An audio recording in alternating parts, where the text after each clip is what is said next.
আর জন Harry কে Thomas, তার ইতিহাস হলো সে বিশ্বের যেখানে রাষ্ট্রদূত হিসেবে গেছে, অ্যাম্বাসাডার হিসেবে, সে সেখানে গৃহযুদ্ধ লাগাই দিয়ে আসছে। এই দুইজন কাজ শুরু করছে, কাজ শুরু করার পরে একটা দলের সঙ্গে চুক্তি হয়েছে, সে দলটা হলো অতীত রাষ্ট্রদ্রোহী দল। স্বৈরাচার দল বলবেন না, রাষ্ট্রদ্রোহী দল বলবেন।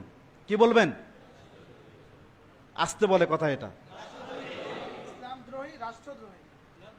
ইসলামদ্রোহী রাষ্ট্রদ্রোহী বলবেন শব্দটা। এইখানে আমি এটা যদি বুঝাই দিই, স্বৈরাচার বললে এটা আপেক্ষিক শব্দ, এর সাথে মানুষ স্বৈরাচার বলে না, তো বলে ওদেরকে আবার ভোট দিছে না।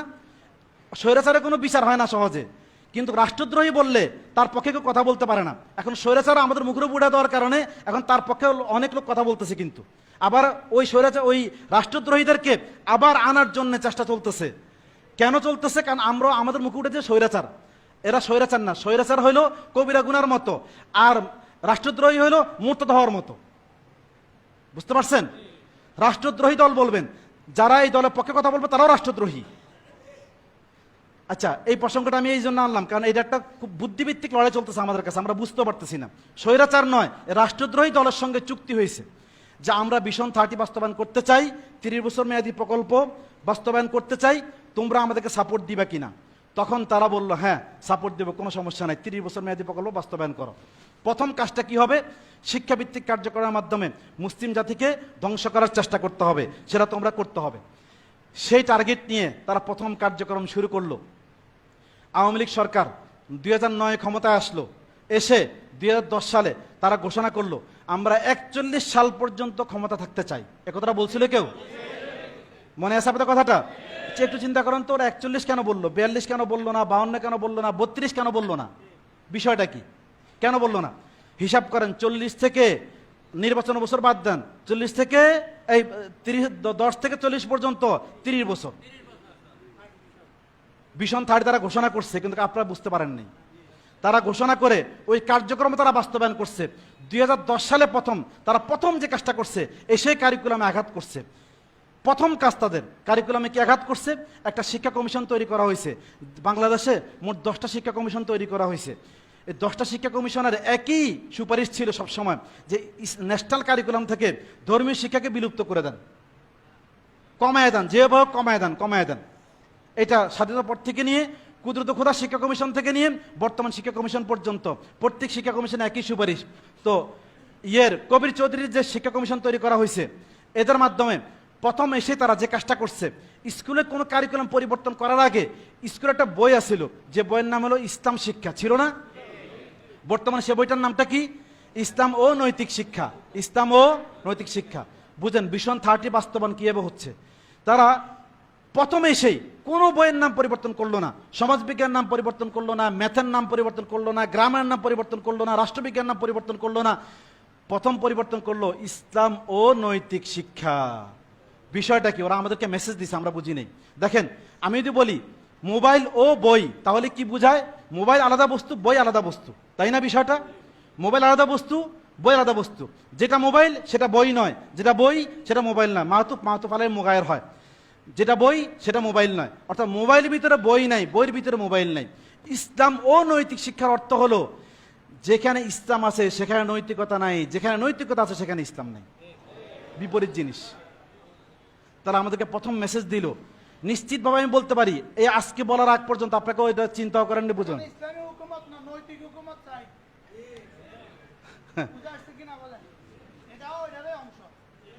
জি, তাহলে ইসলাম ও নৈতিক শিক্ষা বুঝেন, প্রথম তার আঘাত করলো 10-এ এসে ইসলাম ও নৈতিক শিক্ষা বলে। তাহলে তারা কি মেসেজ দিল আমাদেরকে? যে আমরা কিন্তু ভিশন 30 বাস্তবায়ন করার প্রথম পদক্ষেপ হাত দিয়ে ফেললাম। এরপরে তারা 12 সালে এসে শিক্ষা কারিকুলামকে পরিবর্তন করলো। 13 সালে এসে আবার কিছু করলো। আহমদ শফী রহমতুল্লাহ আলাইহি আপত্তি জানাইলেন, আপত্তির কারণে তারা কিছু জিনিসকে পরিবর্তন বাদ দিল আর কিছু জিনিসকে তারা রেখে দিল। এখানে খুব বড় চালাকি করা হয়েছে আমাদের সঙ্গে, ওইটা বলার সময় নাই, আমি ওইদিকে যেতে পারতেছি না। 120% পরিবর্তন করে 40%কে মাইনাস করছে, থেকে গেলে কত পার্সেন্ট? 80%। তারা একসঙ্গে 80%কে তারা কি করে দিছে? পরিবর্তন করে দিছে। করে এই যে তারা কাজটা করছে, এটা রিপোর্ট জমা দেওয়ার জন্য জেনেভাতে গিয়ে আমাদের শিক্ষামন্ত্রী, তৎকালীন শিক্ষামন্ত্রী কে দীপুমণি, সে গিয়ে বলে আসছে যে আমরা আমাদের কারিকুলামকে ইনক্লুসিভ কারিকুলাম, ইনক্লুডিং কারিকুলাম, এবং আমরা আমাদের কারিকুলামকে সকলকে সমন্বিত করে কারিকুলাম তৈরি করতে সাকসেস হয়েছি। এই ক্ষেত্রে আমরা 80% সাকসেস হয়েছি, বাকি 20% ইনশাআল্লাহ 2023 সালের ভিতরে সমাধান করে দিব। তার এই বক্তব্য ইউটিউবে আছে, আপনারা খুঁজে দেখেন। তাহলে ভিশন 30 বাস্তবায়ন তারা লাগাতারভাবে করে গেছে। দীপমণির পরে এমন একজন, দেখেন শিক্ষামন্ত্রীগুলো কাদেরকে বানানো হয়েছে, প্রথম নাহিদকে বানানো হয়েছে, একজন বামপন্থী, দীপমণি বামপন্থী, এরপরে আনলো এমন একটাকে যেটা হলো সরাসরি রামপন্থী। সরাসরি কি রামকৃষ্ণ মিশনে পড়াশোনা করা ব্যক্তিটাকে শিক্ষামন্ত্রী বানায় দিল, নওফেলকে। আর সে এসে কি করলো, পুরা কারিকুলামকে চেঞ্জ করে, আগে তো 70% করছিল, 80% করছিল, সে এসে 100% করে পুরা কারিকুলামকে নাস্তিকবাদী কারিকুলাম দিয়ে পরিপূর্ণ করে দিল। এখন বুঝেন বাংলাদেশে ভিশন 30 কার্যক্রম কত থেকে শুরু হয়েছে, 2005 থেকে।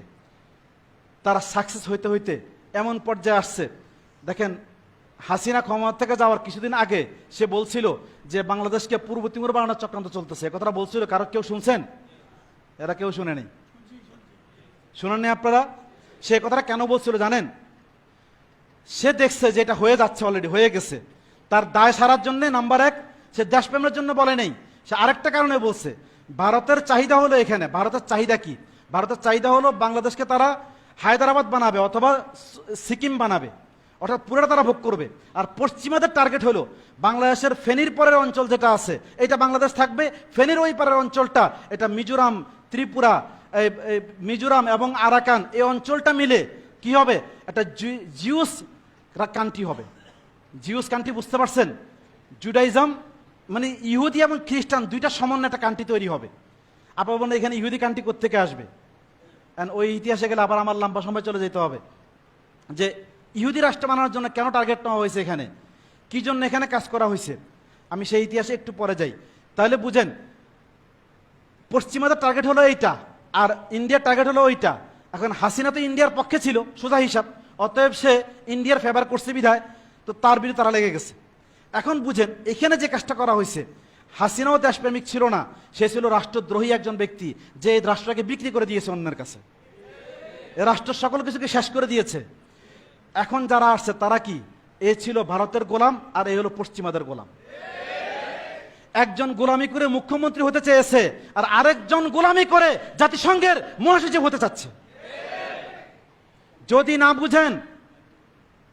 না বুঝেন ঘাড় থাকবে মাথা থাকবে না, মাথা রেখেন, এটা পা থাকবে পায়ের নিচে জমিন থাকবে না, বুঝতে হবে আমাদেরকে। তাহলে এই কৌশলে তারা যে কাজগুলো করতেছে টার্গেট নিয়ে, তারা এই যে কাজগুলো করে এগুলো কাদের মাধ্যমে করে, কাদেরকে নিয়ে করে বুঝেন। বর্তমানে টার্গেট হলো স্কুল কলেজ ইউনিভার্সিটির ছেলেরা। আমি আপনাদেরকে একটু বুঝাই এখন এই কার্যক্রমের মাধ্যমে আমাদের কি কি ক্ষতি হয়েছে। আমি একটু খালি জরিপটা দিই আপনাদেরকে। জরিপটা হলো 80-র দশকে বাংলাদেশে জরিপ করা হয়েছে যে দিন শিখে কত পার্সেন্ট মানুষ, দেখা গেছে দিন শিখে 20% মানুষ, শতকরা 20% মানুষ সরাসরি দিন শিখে, আর দিনকে ভালোবাসে 60% মানুষ।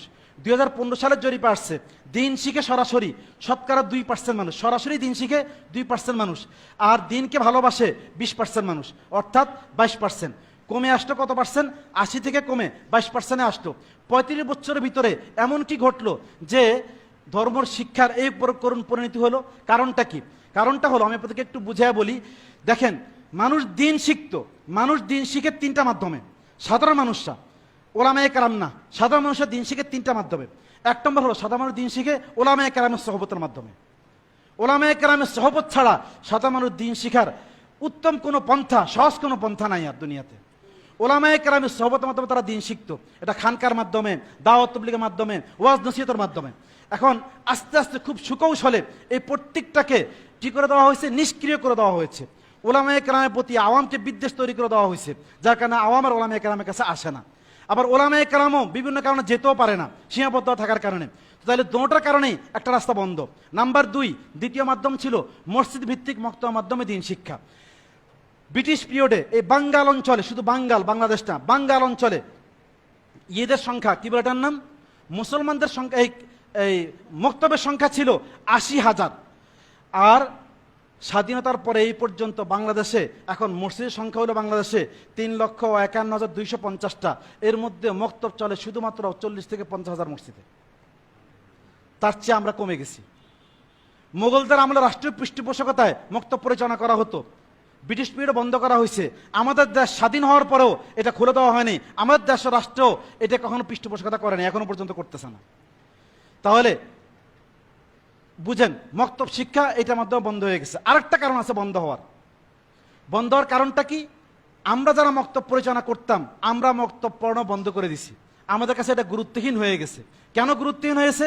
আমরা বলতেছি যে আমি তো মান্তিক পড়াইতে রাজি, আমি নাহমির পড়াইতে রাজি, দুরুস বালাগা পড়াইতে রাজি, কিন্তু আমাকে কোরআন শরীফ দিলে আমি পড়াইতে রাজি না।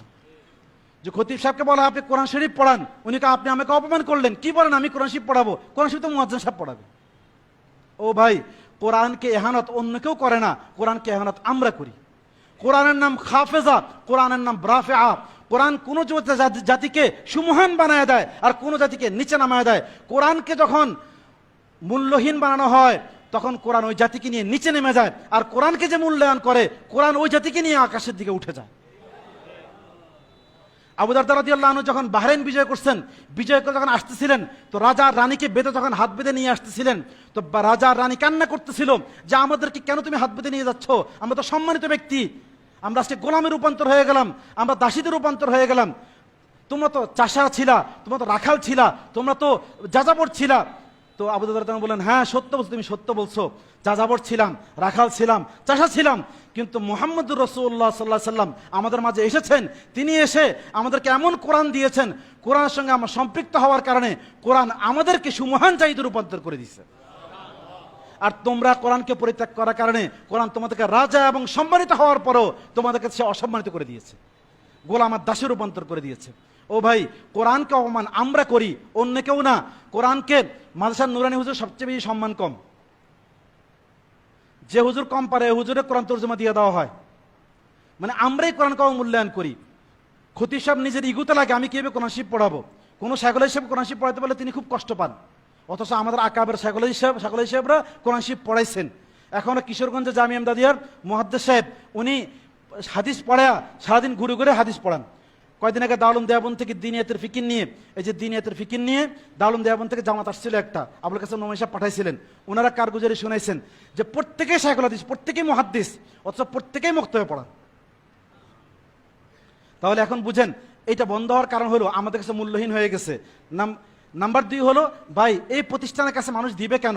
যে প্রতিষ্ঠানের মধ্যে নিজাম নাই, নেসাব নাই, তরিকে তালিম নাই, নেগরানি নাই, কিচ্ছু নাই। আপনি আপনার সন্তানকে এমন কোনো স্কুলে এমন কোনো মাদ্রাসা ভর্তি করবেন যে মাসার নিজাম নাই, নেসাব নাই, কিচ্ছু নাই, হুজুর যখন ইচ্ছে তখন আসে, ছাত্র যখন ইচ্ছে তখন ভর্তি হয়, এরকম হলে আপনি কখনো আপনার ছেলেকে দিবেন না। তাহলে আমাদের মক্তবগুলো তো একই করুন পরিণতি, নিজাম নাই, নেসাব নাই, পাঠদান পদ্ধতি নাই, শিক্ষক ট্রেনিং নাই, কিচ্ছু নাই। তাহলে এই মক্তবে মানুষ বাচ্চাগুলো দিবে কেন? বন্ধ হওয়ার কারণ হলো আমাদের দায়, আমরা দায়ী। অনেকে বলবো হুজুর কেজি কিন্ডারগার্টেন কেন বন্ধ হয়ে গেছে? বা কেজি কিন্ডারগার্টেন পরে খুলছে, আগে আপনার মক্তব চালু ছিল, দোকান আমারটা আগে ছিল, পরে আরেকজন খুলছে, ওইটার কারণে আমারটা বন্ধ হয়ে গেছে। তাহলে ব্যর্থ কে? আমি ব্যর্থ। তাহলে বুঝতে হবে আমাদেরকে আমাদের কমজোরির কারণে এটা হচ্ছে। তাহলে বুঝেন নাম্বার 2 দ্বিতীয় মাধ্যম যেটা ছিল দিন শিখার, সেটা কি? মক্তব, এটাও বন্ধ হয়ে গেছে। নাম্বার 3 তৃতীয় মাধ্যম ছিল ন্যাশনাল কারিকুলামের মাধ্যমে মানুষ ধর্মীয় শিক্ষা শিখত। 70-এর দশক 80-এর দশকে এই পরিমাণ ধর্মীয় শিক্ষা দেওয়া হয়তো স্কুল কারিকুলামের মধ্যে, যেটার মাধ্যমে একজন মানুষ মুন্সিতে রূপান্তর হয়ে যেত। আমরা বগুড়া জামিল মাদ্রাসায় গেছি, এটা মোহতামিম সাহেব বলতেছিলেন যে আমি স্কুলে ক্লাস 5 পড়ে আসছি, আইসা আমি মাদ্রাসার মধ্যে মিজান জামাতে ভর্তি হয়ে গেছি, মানে এই পরিমাণ তাকে পড়ানো হয়েছে। তাহলে বুঝেন, তাহলে এই তৃতীয় মাধ্যম যেটা ন্যাশনাল কারিকুলাম থেকে ধর্মীয় শিক্ষা বন্ধ করে দেওয়া হয়েছে। এখন এই বন্ধ করে দেওয়ার কারণে সমাজের 35% মানুষ এই 35 বছরের ভিতরে 3টা মাধ্যমে যেহেতু মানুষ দিন পাচ্ছে না, সেই তো মানুষের কি হয়ে গেছে, আস্তে আস্তে মানুষ দিন থেকে বিমুখ হয়ে গেছে, দিন থেকে দূরে সরে গেছে। দূরে সরার কারণে এখন সমাজের মধ্যে এখন ধর্মের অবস্থা কি দাঁড়াইছে। এবার আপনি আমাদেরকে বলি, বর্তমানে বাংলাদেশে কোরআন পড়তে পারে 100 জন মানুষের মধ্যে মাত্র 15 জন মানুষ। কতজন মানুষ? 15 জন মানুষ। এই 15 জনের মধ্যে মাত্র 5% মানুষ কোরআনকে শুদ্ধ করে পড়তে পারে, আর 10% মানুষ অশুদ্ধ কোরআন শরীফ পড়ে। তার মানে বোঝা গেল মাত্র 5 জন, 100 জনের মধ্যে 5 জন কোরআন শরীফ পড়তে পারে। বাংলাদেশে 99% মানুষ কোরআন তর্জমা সম্পর্কে জানে না। বাংলাদেশে 99% মানুষ হাদিসের সঠিক অর্থ বা সঠিক জ্ঞান সম্পর্কে তাদের কোনো ধারণা নাই। বাংলাদেশে 80% মানুষের এই পরিমাণে এলেম নাই, যে পরিমাণে এলেম থাকলে তার ইমানটা হেফাজত হবে, মানে ফরজাইন এলেমটুকু তার কাছে নাই। কত পার্সেন্ট? 80% মানুষ। বাংলাদেশে প্রতি 60 জন বাচ্চার মধ্যে, প্রতি 10 জন বাচ্চার মধ্যে 6 জন বাচ্চা কালিমা তৈয়বা জানে না, অর্থাৎ প্রতি 100 জন মানুষের মধ্যে 60 জন মানুষ কালিমা তৈয়বা জানে না, কালিমা তৈয়বা জানে না। কিছুদিন আগে সিলেট এক জায়গায় জরিপ করা হয়েছে, সেখানে দেখা গেছে উনি 400 ঘর জরিপ করছে, কোরআন শরীফ খুঁজছে, সেখানে মাত্র 40টা ঘরে কোরআন শরীফ পাওয়া গেছে। তাও এর মধ্যে পড়তে পারে না অধিকাংশই, বরকতের জন্য কিনছিল কেউ। এই হলো ধর্মীয় শিক্ষার অবস্থা। এখন এটার প্রতি অনীহা কি পরিমাণ। ব্রাক একটা জরিপ করছিল যে আপনি আপনার সন্তানকে ধর্মীয় শিক্ষা দিতে চান নাকি জেনারেল শিক্ষা দিতে চান। তখন এইটার মধ্যে তারা বলছে কি, 88% মানুষ বলছে আমি আমার সন্তানকে ধর্মীয় শিক্ষা দিতে চাই না। আচ্ছা, এরপরে আসেন, ধর্মীয় শিক্ষাতে এই অবস্থা গেল। এবার আসেন ধর্মের কি অবস্থা বাংলাদেশে, ইসলাম ধর্মের কি অবস্থা। ধর্মের কি অবস্থা, ধর্মের কি অবস্থা। ধর্মের অবস্থা হলো বাংলাদেশে 1939 সালে এই বাঙ্গাল অঞ্চলে খ্রিস্টানদের সংখ্যা ছিল 50,000। 1991 সালে এই বাংলাদেশের মধ্যে খ্রিস্টানের সংখ্যা হলো কত? 50 লক্ষ। 1991 সালে ও 2001 সালে বাংলাদেশে খ্রিস্টানের সংখ্যা হলো 1 কোটি। 2024-এ বাংলাদেশে খ্রিস্টানের সংখ্যা 2 কোটি প্লাস। এবং গত 10 বছরের ভিতরে বাংলাদেশে গির্জার সংখ্যা বাড়ছে 8% গুণ, 8% হারে। শুধু পার্বত্য অঞ্চলে গত 10 বছরে 200টা গির্জা হয়েছে, 200টা গির্জা হয়েছে। এই হলো ধর্মের অবস্থা। এখন নাস্তিকের সংখ্যা কত বাংলাদেশে? হুজুর আমার তো আলোচনা শেষ হবে না, কি করব? আচ্ছা হুজুর আছে, আমার চিন্তা নেই। দেখ, হ্যাঁ চলো। আচ্ছা, কি বলতেছিলাম? হ্যাঁ, বাংলাদেশের নাস্তিকের সংখ্যা কত? আমরা যে মুসলমান বলে খুব চিৎকার করতেছি, বাংলাদেশে লক্ষ লক্ষ মুসলমান, কোটি কোটি মুসলমান। আসেন আমি আপনাকে জরিপটা দিয়ে আপনাদের বুঝে আসবে। বাংলাদেশে নাস্তিকের সংখ্যা হলো, সরকারি হিসাবে দেখানো হয়, 1%, কিন্তু সে জরিপটি সত্য নয়। কেন সত্য নয়? আদমশুমারিতে একটা জরিপ আছে, সেখানের মধ্যে আসে রিলিজন কি, জিজ্ঞাসা করা রিলিজন কি। তো রিলিজনের মধ্যে মানে ধর্ম কি, তো এখানে কেউ উত্তর দিছে আমি কোনো ধর্ম বিশ্বাস করি না, কেউ উত্তর দিছে যে মানবতাই আমার ধর্ম, মানবতাই আমার ধর্ম। আবার কেউ উত্তর দিছে আমি সংশয়বাদী, ধর্ম আছে কি নাই এই বিষয় নিয়ে আমার কোনো মাথা ব্যথা নাই। তো তিনোটা মিলে হয় 15%, 5% থেকে 15% হয়। তাহলে এরা এই তিনোটার অর্থই হলো তারা নাস্তিক, একজনও মুসলমান না। তাহলে এই নাস্তিকের সংখ্যা বাংলাদেশে বর্তমানে 15%। যদি আপনি 92% মুসলমান ধরেন আপনাদেরকে, তাহলে 15% মাইনাস করেন, তাহলে হয়ে গেল কত পার্সেন্ট? 77%। কত পার্সেন্ট? বাংলাদেশে মুসলমানের সংখ্যা বাড়লো না কমলো? কেন কমলো? কমার কারণটা কি? অথচ বাংলাদেশে যদি আমরা 18 কোটি মানুষ ধরি, ওদেরকে যদি আমরা এই কি বলে এর নাম 2 কোটি 3 কোটি ধরি, তো আমাদের প্রতি 7 জনের ভাগে একজন করে হিন্দু বৌদ্ধ খ্রিস্টান পড়ে। আমরা 7 জন মিলে মেহনত করলে একজন হিন্দু বৌদ্ধ মুসলমান হতে বাধ্য ছিল। কিন্তু দুর্ভাগ্যের বিষয় হলো আমরা যেহেতু সেটা নিয়ে ফিকির করি নাই, সেহেতু এখন আমাদের মূল পুঁজি নিয়ে টান দিয়ে শুরু হয়ে গেছে, তারা নাস্তিক বানায় দিছে, 15% নাস্তিক।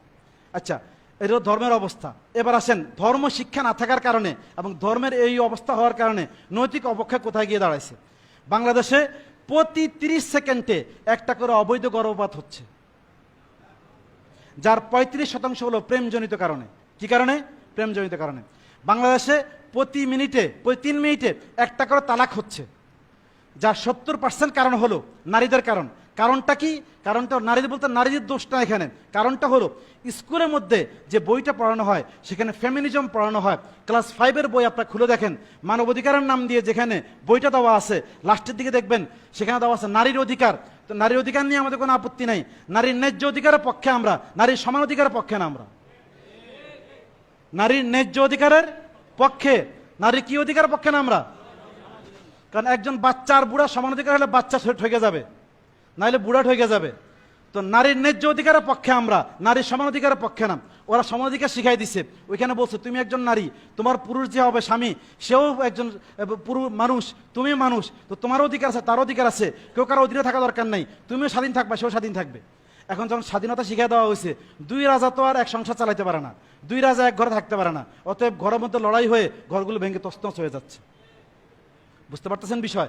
তাহলে বুঝেন এই নারী অধিকার এটা কিভাবে করা হচ্ছে। এই যে কারিকুলাম ভিত্তিক আগ্রাসনের মাধ্যমে একটা আমাদের ফেমিনিজম পড়ায়া আমাদের ফ্যামিলিগুলোকে, আমাদের পারিবারিক ব্যবস্থাপনাকে তারা ধ্বংস করে দিচ্ছে। বুঝতে পারতেছেন বিষয়? আসেন এরপরে, এটা হলো অবস্থার কথা বললাম।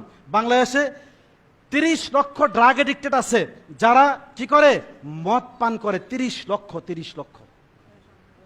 বুঝতে পারছেন? কত লক্ষ? 30 লক্ষ, 30 লক্ষ ড্রাগ এডিক্টেড আছে। 30 লক্ষ ড্রাগ এডিক্টেড আছে বাংলাদেশে, যারা কি করে, মদ পান করে। বাংলাদেশে সরকার অনুমোদিত,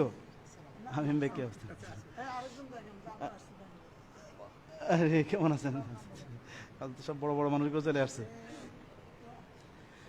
বাংলাদেশে 30 লক্ষ ড্রাগ এডিক্টেড আছে যারা কি করে, মদ পান করে। আজীব বিষয়, এই বাংলাদেশ মুসলিম দেশ, তাই না?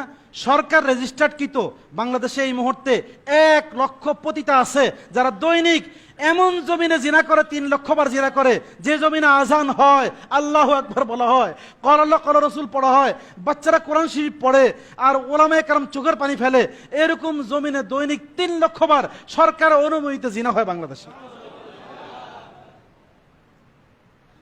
3 লক্ষ বার জিনা হয়।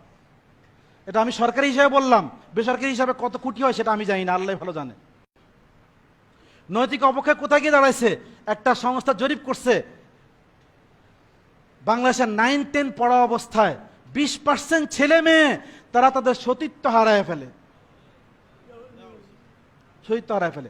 ও ভাই, যে মেয়েটা 9-10 পড়া অবস্থায় সতীত্ব হারায় ফেলছে, এই মেয়েটা যখন অন্য কারোর সঙ্গে বিবাহ হবে, যে ছেলেটা 9-10 পড়া অবস্থায় সতীত্ব হারায় ফেলছে, এই অসচ্চরিত্রবান পিতার মাতার ঘর থেকে কোন সচ্চরিত্রবান জাতি আর মানুষ সন্তান জন্ম হওয়া কোনোদিন সম্ভব নয়।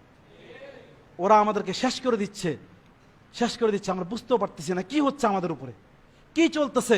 সমাজটা গুণদর্শ নয়, গুণদর্শ বললে ভুল হবে। সমাজের স্ট্রাকচারটা ভেঙে গেছে, ভিতরে কিচ্ছু নাই, খোকলা। আমাদেরকে বুঝতে হবে।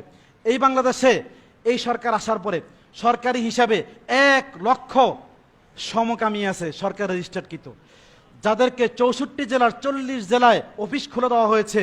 ওদের প্রমোটারদেরকে সরকারি প্রজ্ঞাপনের মাধ্যমে 1500 টাকা করে ভাতা দেওয়া হচ্ছে।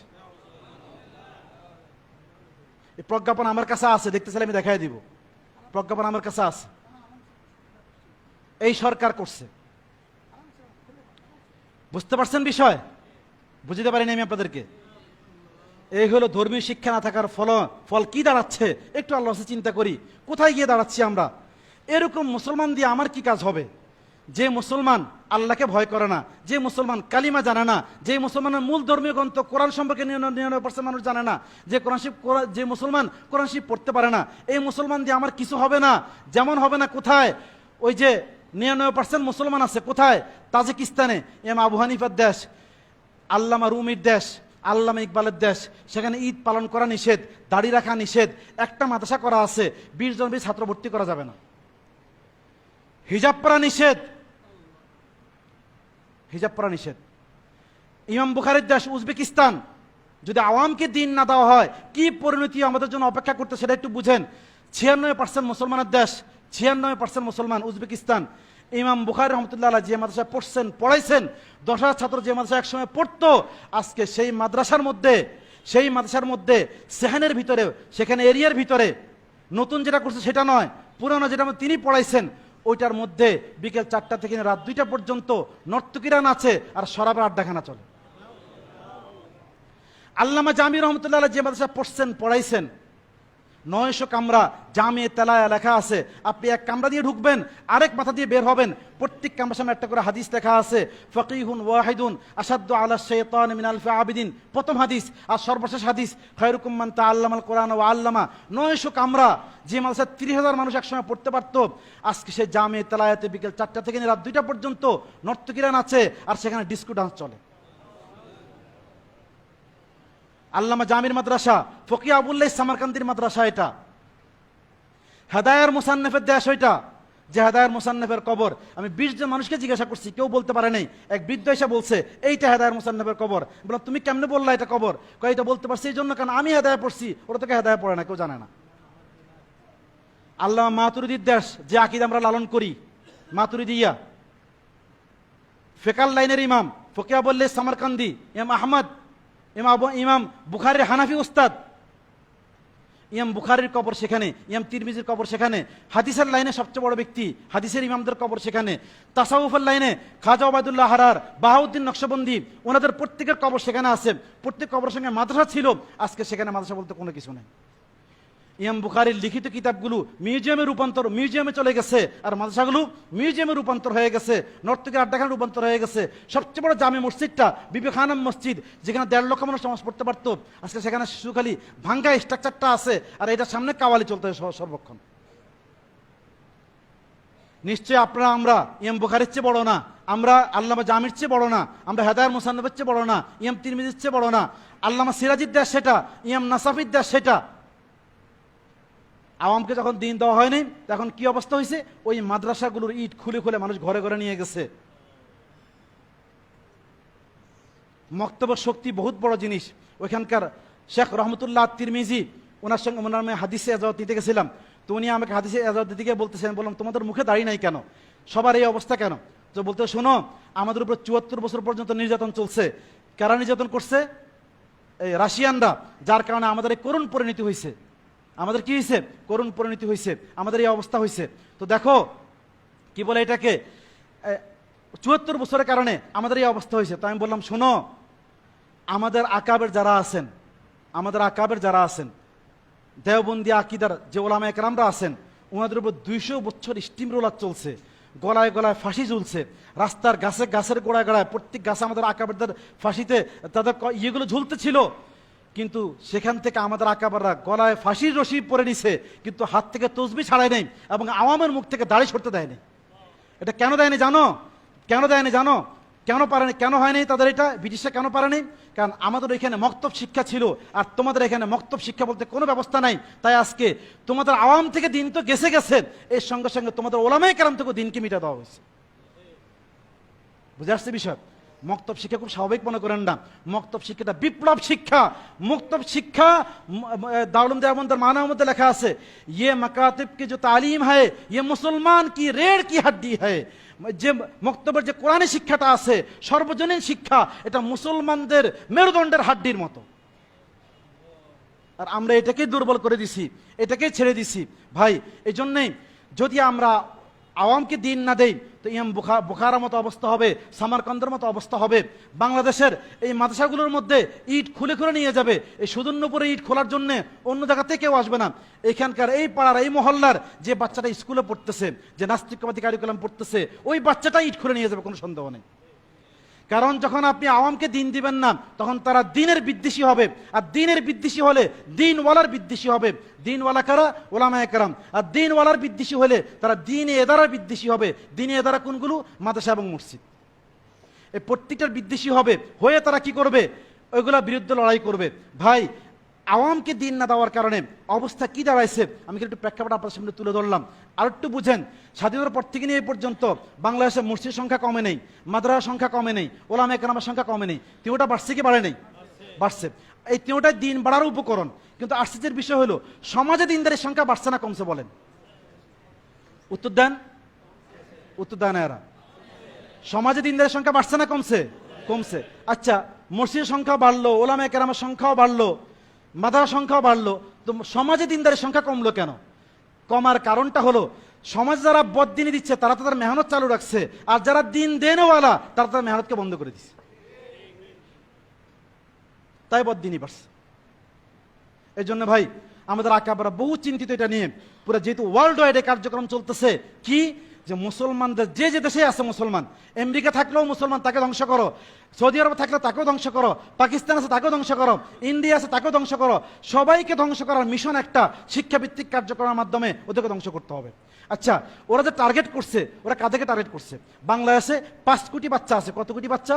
5 কোটি বাচ্চা। এই 5 কোটি বাচ্চার মধ্যে 4.5 কোটি বাচ্চা স্কুলে পড়াশোনা করে।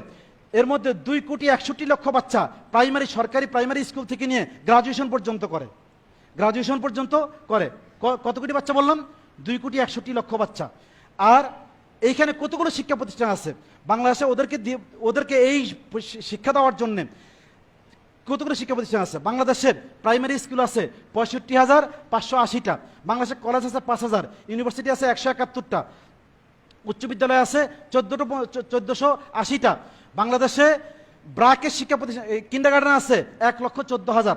বাংলাদেশে ব্রাকের শিক্ষা প্রতিষ্ঠান আছে, ব্রাকের শিক্ষা প্রতিষ্ঠান 96,000, আশা শিক্ষা প্রতিষ্ঠান 35,000, এই তারপর আপনার প্রশিক্ষা শিক্ষা প্রতিষ্ঠান 23,000, জাগা ফাউন্ডেশন শিক্ষা প্রতিষ্ঠান 23,000।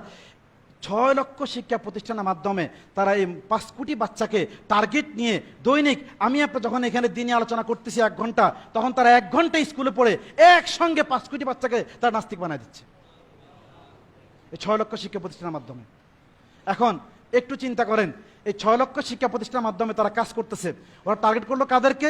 মুসলমানদের স্কুলে বাচ্চাগুলোকে। কাদেরকে টার্গেট করলো? আচ্ছা, কাজ করতে তারা কিভাবে? স্কুল ভিত্তিক কারিকুলামের মাধ্যমে কাজ করতেছে। তাহলে এখন একটু চিন্তা করেন, ওরা রোগ যেখানে চিকিৎসা সেখানে হইতে হবে নাকি?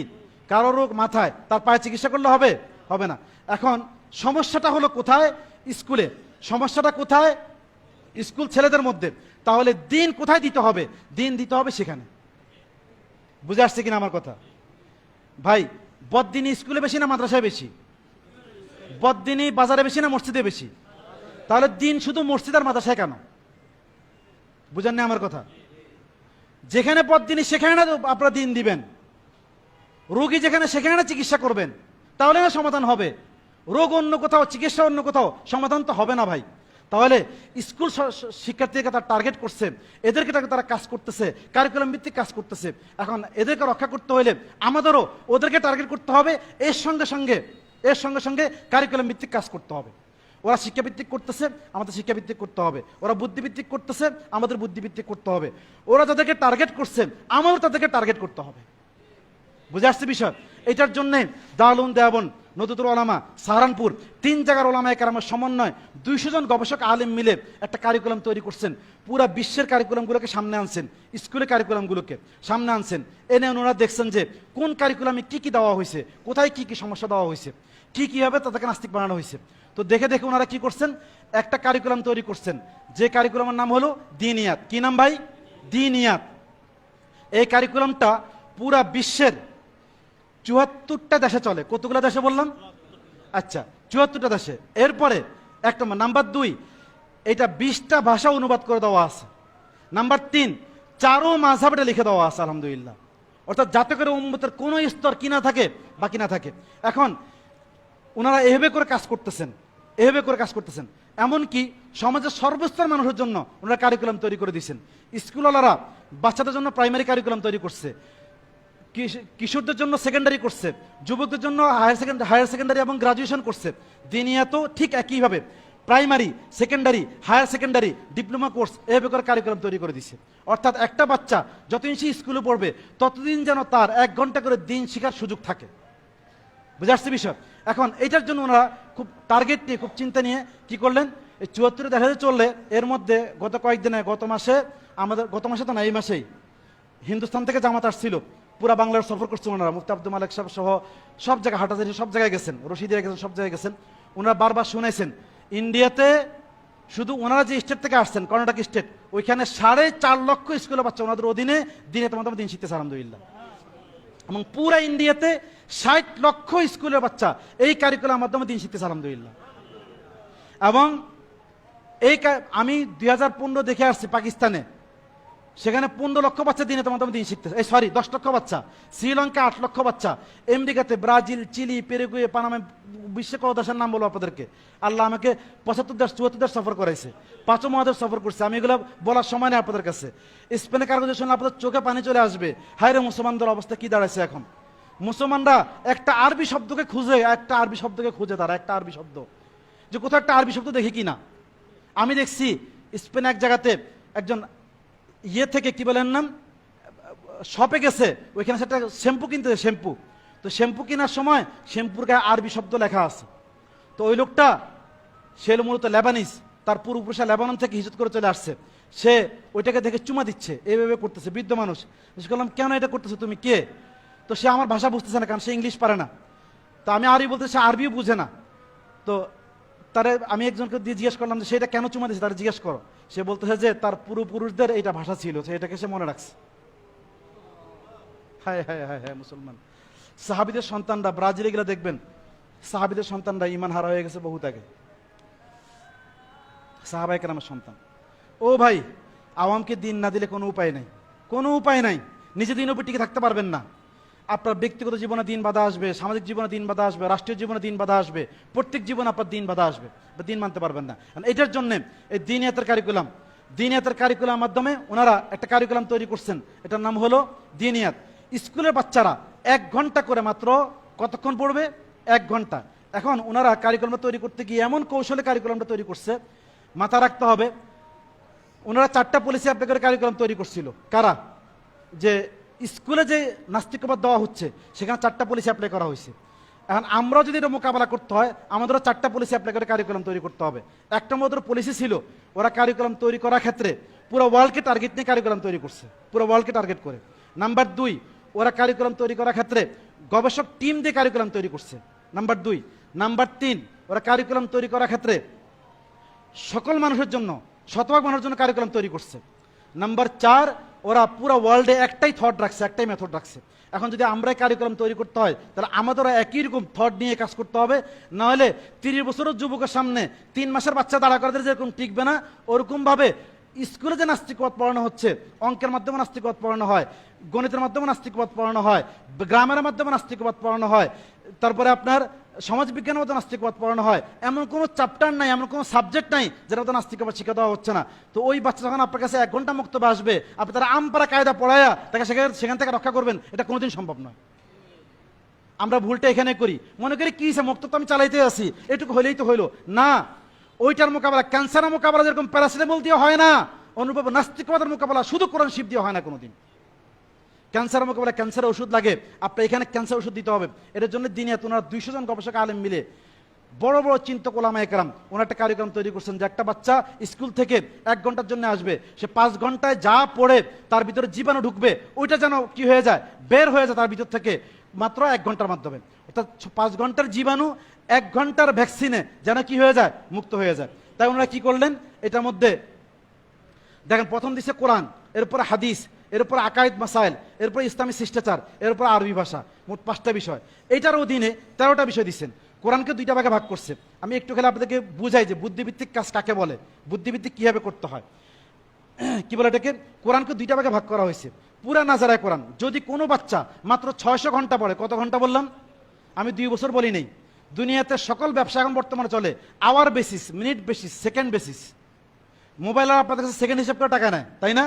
তো আপনারা উম্মতকে দিন দিতে হলে সেকেন্ড হিসাব করতে হবে, মিনিট হিসাব করতে হবে, ঘন্টা হিসাব করতে হবে। তো এখানে আপনি কত ঘন্টা দিবেন, যদি আপনি 600 ঘন্টা দেন, 600 ঘন্টা আপনি দিন পাবেন। কত বছর সেটা আমি বলিনি আপনাদেরকে। 600 ঘন্টা, 600 ঘন্টা দিলে এই বাচ্চারা পুরো নাজারা কোরআন সহি হয়ে যাবে, এবং এর সঙ্গে সঙ্গে তার 25টা সূরা মুখস্থ হয়ে যাবে মাত্র 600 ঘন্টা।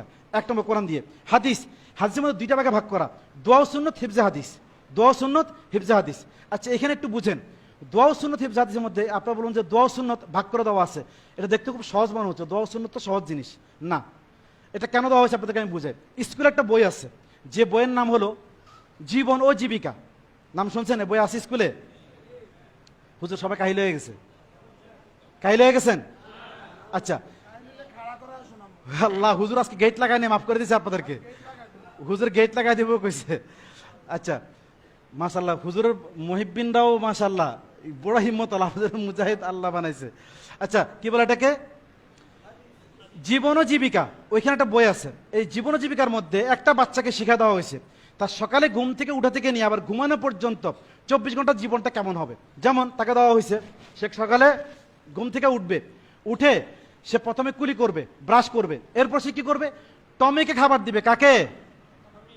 বুঝে না আমার কথা, কাকে খাবার দিবে? টমিটাকে, কুত্তা, কুত্তা। আচ্ছা, এরপরে সে কি করবে, এরপরে সে টমিকে খাবার দিয়ে এরপর সে কি করবে, স্বর চর্চা করবে। স্বর চর্চা বুঝতে পারছেন? স্বর চর্চা মানে বুঝছেন? কোরআন তেলাওয়াত কি? সারে গামা পাদা নিশা গান শিখবে, স্বর চর্চা করবে। বুঝে আসছে বিষয়? বুঝেন, রঠা রঠা রঠা গাইবে, তো স্বর চর্চা করবে। বুঝতে পারছেন বিষয়? দেখেন তাকে শিখে দেওয়া হচ্ছে। এরপরে সে কি করবে? স্কুলে যাবে, গিয়ে নাসিফ আসিফ, একটা মেয়ে বাচ্চা কিন্তু, নাসিফ আসিফ ছেলে বন্ধুদের সাথে সে কি করবে? প্রথমে এই যে এরকম করবে, দেন এই যে এটা কি জানি বলে, এটারে বুঝি না, যাক এই যে এটা এরকম করবে, হাইফাই বলে, এরকম হাইফাই হাইফাই করে। এরপরে কি করবে? হাক করবে, হাক। বুঝতে পারছেন? হাক মানে বুঝছেন? মোয়ানা করবে, মোয়ানাকা। একটা মেয়ে বাচ্চাকে শিখে দেওয়া হচ্ছে একটা পুরুষের সঙ্গে সিনা মিলানো যায়। তাহলে এই মেয়েকে আপনি 1000 বছর পর্দার ওয়াজ করলে কি লাভ হবে? সে তো কারিকুলামগতভাবে নাস্তিক হচ্ছে। আর যে ব্যক্তি কারিকুলামগতভাবে নাস্তিক হয় তাকে আরেকটা কারিকুলাম ছাড়া পরিবর্তন করা যায় না, মাথা রাখতে হবে এটা। যে ব্যক্তি না জেনে গুনাহ করে তাকে ওয়াজের মাধ্যমে, খানকার মাধ্যমে, দাওয়াত তাবলীগের মাধ্যমে পরিবর্তন করা সম্ভব। যে ব্যক্তি পড়ে শুনে নাস্তিক হবে তাকে আরেকটা পড়াশোনা ছাড়া পরিবর্তন করা যাবে না। যে একাডেমিকেরই নাস্তিক হবে তাকে একাডেমিকেরই আবার আস্তিক বানাইতে হবে, এর বিকল্প কোনো পন্থা নেই। তাকে ওয়াজ দিয়ে পরিবর্তন করা কঠিন, হইতেও পারে, হবে না, বিষয়টা এরকম না। তাহলে আমাদের বুঝতে হবে। তাহলে বুঝতেন কি যে এখানে এইটা দিয়ে কি বোঝানো হয়েছে? এরপর দেখেন এই বাচ্চারা আবার সে কোথায় যাবে? ওই যে বাসায়, সারাদিন এখানে স্কুলে তো আড্ডা মারলো, এরপরে সে বাসায় যাবে। বাসায় গিয়ে নাটিকা দেখবে, নাটিকা, নাটিকা দেখে এরপরে ঘুমাইতে যাবে। আজীব বিষয়টা চিন্তা করে দেখেন, আপনার চিন্তা করার নেই। যেহেতু আমি ক্লাস করার সাইকোলজির ক্লাস, সেহেতু সাইকোলজি নিয়ে বলছি আপনাদেরকে। মানুষ ঘুমানোর আগে অবচেতন মনটা ওপেন হয়ে যায়, আর অবচেতন মনে কোনো জিনিস যখন ঢুকে যায় ওটা অভ্যাসে রূপান্তর হয়ে যায়। যেমন আমাদের চোখের পাতা অবচেতন মনে পড়তেছে, এটা অভ্যাস হয়ে গেছে, আমি চাইলেও ঠেকা রাখতে পারবো না। হাত নড়ানো অভ্যাস হয়ে গেছে, চাইলেও পরিবর্তন করতে পারবো না। অনুরূপ মানুষ অবচেতন মন যখন ঘুমাইতে যায় তখন তাদের এই ঘুমের সময় ওদের কি করা হয়? অবচেতন মনটা খুলে যায়। খাবারের সময় অবচেতন মনটা খুলে যায়। ঠিক তারা টার্গেট করে করে বলছে ভাত খাই গীত গাই, ঘুম পাড়ানির গীত, আবার ঘুম পাড়ানির ভাত, ভাত খাই গীত গায়, মানে বুঝতে পারছেন? মা যখন ভাত খাবে, বাচ্চাকে ভাত খাওয়াবে, তখন গান গাবে। তো গান গাওয়ার সময় বাচ্চার অবচেতন মনটা খোলা থাকবে, আর মায়ের গানটা বাচ্চার হৃদয়ে ঢুকে যাবে, আর এই বাচ্চার অভ্যাসে রূপান্তর হয়ে যাবে। মৌতের সময় এই বাচ্চার জন্য কালিমা পড়তে বললে সে কালিমা পড়তে পারবে না, তার মুখ দিয়ে যেহেতু ভিতরে গান ঢুকে গেছে গানটাই বেরিয়ে আসবে। ওই অবচেতন মন যখন ঘুমের আগে তার খুলে যায়, নাটিকে দেখে ঘুমাইতে গেলে নাটকের মধ্যে কি দেখানো হয়? প্রেম দেখানো হয়, পরকীয়া দেখানো হয়, খুন খারাপি দেখানো হয়, বহুত কিছু দেখানো হয়। এগুলা দেখে বাচ্চারা যখন ঘুমাবে তখন তার এটা অটো অভ্যাসে রূপান্তর হয়ে যাবে, এবং এই বাচ্চাটা আস্তে আস্তে বড় হয়ে পরকীয়া করতে বাধ্য হবে। অর্থাৎ আপনার আমার মুসলমান বাচ্চাকে যতক্ষণ জাগন ছিল তখনও তারা তাকে নিয়ে খেলছে, চক্রান্তের ভিতরে ছিল। যখন ঘুমাইতে গেছে তখনও তারা ছাড়ায় নেই, চক্রান্তের তারা রেখেই দিছে ওই বাচ্চাকে। বুঝতে পারতেছেন? আর আমরা অবচেতন মনে ঘুমিয়ে আসি, কোনো চিন্তা নেই আমাদের। মুসলমানদের বাচ্চাদের কি করুন পরিণতি চলতেছে। আসেন ওইটাকে পরিবর্তন করার জন্য, ওইটাকে পরিবর্তন করার জন্য কি করা হয়েছে এখানে?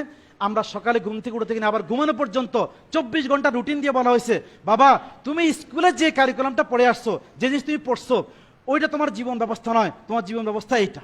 অর্থাৎ নাস্তিকবাদের মোকাবেলা আস্তিক্যবাদ, কারিকুলাম মোকাবেলা কারিকুলাম, ষড়যন্ত্র মোকাবেলায় হক, এইভাবে করে আমাদেরকে দিন দিতে হবে। বুদ্ধিভিত্তিক লড়াই মোকাবেলা বুদ্ধিভিত্তিক।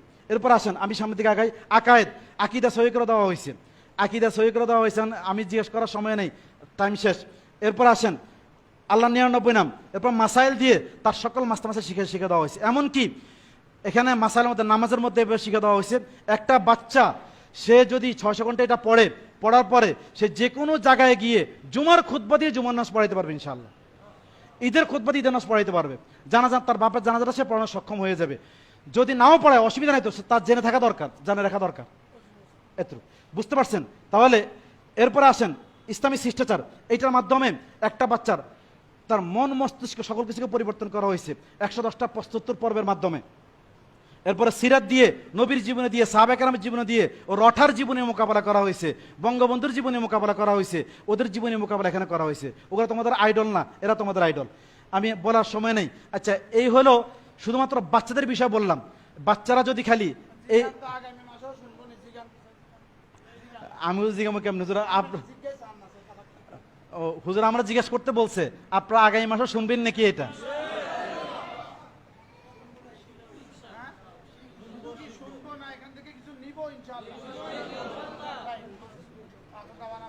জি, আমাদের নামাজ সময় হয়ে গেছে, আমি খালি একটু আমাদের শেষ করে দিচ্ছি। এটা হলো বাচ্চাদের কারিকুলাম এবার দেওয়া আছে, এরপরে মক্তবের কারিকুলাম আছে আলাদা, এরপরে বয়স্কদের কারিকুলাম আছে আলাদা। এই যেটা বয়স্কদের কারিকুলাম এগুলো সব 1 ঘন্টা। যদি কারো কাছে 1 ঘন্টা না থাকে, সে 15 মিনিটের কারিকুলাম আছে, 5 মিনিটের কারিকুলাম আছে, সিরাত আছে, 1 ঘন্টা করে পড়ে সে দিন শিখতে পারবে। এইভাবে করে প্রত্যেকটা বিষয় বিস্তর আলোচনা আছে। এটা 4 জায়গায় চালানো যায়, মসজিদ ভিত্তিক বক্তব্য চালানো যায়, মাদ্রাসার অধীনে দিনের বিভাগ করা যায়, অনুরূপভাবে স্কুলে চালানো যায়, আবার আলাদা সেন্টার করেও বানানো যায়। কোনো জায়গা না পাইলে গাছের নিচে ছায়ার মধ্যে বসে বাচ্চাদেরকে পড়াও শেখানো যায়। 4টা জায়গায় চালানো যায়। তাহলে আমরা যদি ইনশাআল্লাহ, এত সহজ করে দেওয়া হয়েছে, আমরা এই কাজটা করবো তো ইনশাআল্লাহ। এই কাজ করার জন্য ভাই প্রশিক্ষণ লাগবে। প্রশিক্ষণ হলো মাত্র 6 দিনের। আগামী 1 তারিখ থেকে প্রশিক্ষণ আছে ঢাকাতে। এখানকার অনেক ওলামা একরাম যারা প্রশিক্ষণ দিয়ে আসছেন, কে কে ইনশাআল্লাহ প্রশিক্ষণ দিয়ে এই কাজটা শুরু করবেন, কার কার নিয়েছে ইনশাআল্লাহ হুজুর তশরিফ করে দেবেন। সুদর্ণপুরে চালু হবে কিনা আগে এটা আমরা শুনতে চাই। সুদর্ণপুরেও চালু হবে ইনশাআল্লাহ, মার্কাজ হবে ইনশাআল্লাহ, মার্কাজ হবে ইনশাআল্লাহ, ইনশাআল্লাহ। বাকি কথা আসরের পরে হবে। যাদের ওযু নাই তারা ওযু করে আসি, যাদের